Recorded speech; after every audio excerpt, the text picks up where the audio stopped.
Welcome to Bytes. Today we will discuss about the exit control loop, that is do while loop.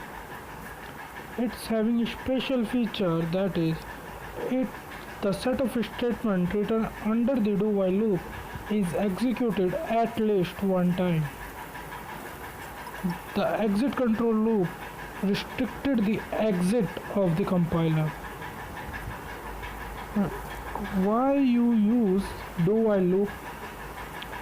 It's restricted exit. If a set of program is run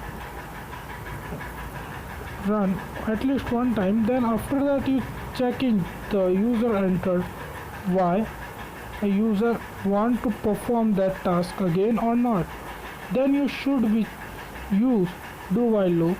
It's easy to implement and easy to understand.